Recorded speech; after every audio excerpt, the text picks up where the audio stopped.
اهلا ومرحبا بكم منورين دايما قناة يومك اجمل مع ام فارس. لو لسه اول مرة تشوفيني ما تنسيش اللايك والاشتراك في القناة وتفعلوا زر الجرس علشان اي فيديو جديد انزله ينزلك على طول. كل سنة وانتم طيبين وينعاد علينا وعليكم وعلى الأمة الإسلامية باليمن والخير والبركات. النهاردة كان أول يوم رمضان فكان جاي لي شغل كده، فعملت تورتة لطفلين توأم آدم وغازي، كل سنة وهم طيبين. عملت هنا بقى كده صاجين من الكيك، كل صاج واخد ربع كيلو من الدقيق الاسبونج. يعني التورته دي جايبه معايا نص كيلو بالظبط، علشان عملتها 5 طبقات علشان الشغل كله عليها فلازم تكون مرتفعه. هنا جبت كده البورد، جبته كبير يعني علشان انا هكتب الاسامي. وجبت اول طبقه كده من الكيك ونزلت بالسيرم، وبعد كده نزلت بالكريمه، ونزلت طبقات طبقات كده لحد ما خلصت ال5 طبقات.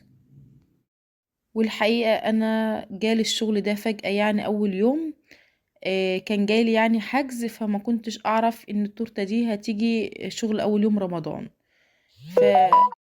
فأنا بصراحة ما أقدرش أرفض التورتة دي بالذات، لأن ده تورتة يعني ولاد بنت عمي، يعني أختي، ماليش إلا هي خالص، ماليش إخوات بنات يعني، وهي أختي، فلازم كنت أعملها التورتة.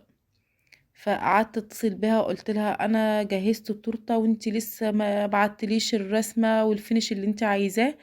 قالت لي اللي تعمليه، اللي يطلع من ايدك اعمليه. وبما ان بقى ان هي دبستني لازم اعمل لها شغل كده تنبهر به هي وولادها علشان نطلع قد الثقه. جبت كده اللون الازرق، بما ان هم اولاد يعني عملت لهم اللون الازرق. جلستها بقى كده بالسكرافر وسويتها خليتها ناعمه خالص، لان الشغل كله هيبقى على التورته. ايوه كده، وسويت بقى فوق كده. هدخلها بقى الفريزر لحد ما اشوف الخطوه التانية هتكون ايه. فالاولاد هم عندهم 4 سنين، بيحبوا دايما العربيات والتوم وجيري والحاجات ده هم بيحبوها. فعملت بقى كده، عملت النجيله، والنجيله بتتعمل باللون الاخضر. جبت بقى الكريمه وعملت لها لون غذائي كده، لون اخضر. وعملت وش التورته كده من فوق كلته نجيله كده. تمام، ده اول خطوه في التورته. النجيله دي بتتعمليها ازاي؟ ممكن تجيبي كيس تلاجة وتخرميه بشوكه وتعمليه كام خرم كده بالشوكه عشان يطلع لك زي النجيله. بس كان عندي القمع بتاع النجيله فسهل علي الموضوع يعني. خلاص هنا دخلتها التلاجة تاني، والوقت هشوف ايه بقى اللي هعمله بعجينه السكر. عملت طريق كده ان العربيات تمشي عليه. جيت فوق النجيلة بقى كده، يعني النجيلة تبقى حواليا والطريق ماشي في الوسط كده. عملت طريق في الوسط كده. تمام،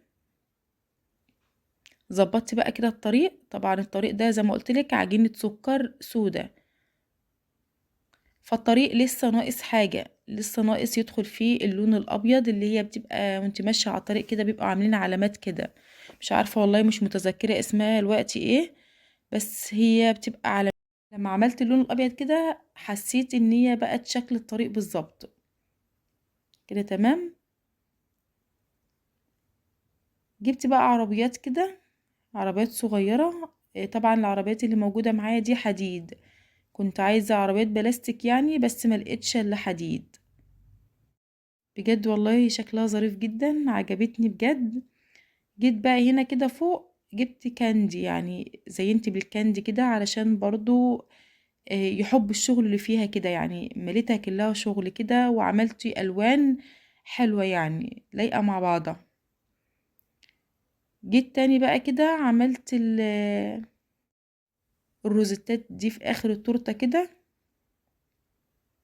لون اخضر برضو علشان يبقى ماشي كده مع النجيلة كأنها تحت برضو كده.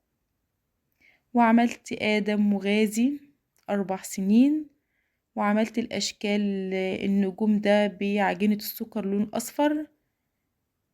كل سنة وهم طيبين.